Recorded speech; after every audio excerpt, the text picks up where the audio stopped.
I know, after the first one, everyone talked very warmly about the relationship that, that you guys have on screen. And, the world of Sherlock Holmes that you're working in, it all feels very sort of rich and authentic and comfortable. And, going into it for the second time, did it feel sort of comfortable? I mean, definitely.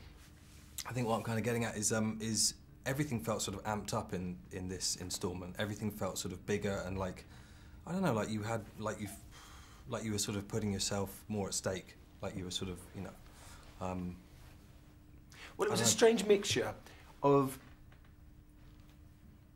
bravery and confidence, because we felt that the original sort of equation had worked, but then also, hopefully tasteful modesty, because what we didn't want to do was to be seen to be being kind of gross or indulgent. So it was this sort of tug of war of both those forces. And I think what we both knew was that at the heart of the first, what really carried the piece was this wonderful relationship. It's what's drawn people back in droves and different interpretations of this great duo over the hundreds of years that it's been around, I remember there's just this one night, we're night shooting and we're trying to get into this munitions factory. And so we kind of started without an idea in our head. And that was so all your, that was the, I remember when that scene comes up. Yeah. I'm like, oh yeah, there was this scene. Because we shot it quite early on, where you just say, are you happy? That one. Because it's a very British thing. You ask someone, like the guy who handles the guns, the prop guy, says he'll cock it for you and tell you there's 3 blanks, and they go, "You happy?" And it's like, I don't know. Am I happy? I'm about to. I don't know. What if it backfires? I don't think I'm happy.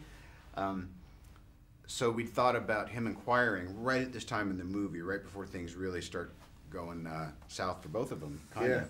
Are you happy? Are you happy as you would be on your honeymoon with Mary? And he says, I'm not going to grace that with the answer.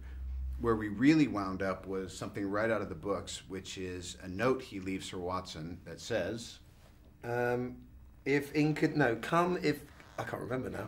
If convenient. If convenient, please come. If inconvenient, come all the same. Yes. And that is straight out of the book. Yeah. Yeah.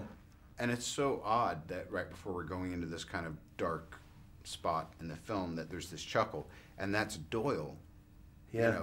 Well over 100 years later, still being able to evoke this kind of, wit. And also sort of carry us, help us at times. Yeah. It's a really great creative environment to work in. And if one of you's feeling under par, or you're just out of ideas, or the other one's firing, everyone's happy to step back and let you fire. And it's a very comfortable environment. And yet, when we're all short, we've got this tome of work. We've got this guy who created these characters in this amazing world, and you can just flick through those, and there's always something in there that'll help us. A line, a suggestion, a twist. Yeah, great resource. Yeah. Perfect.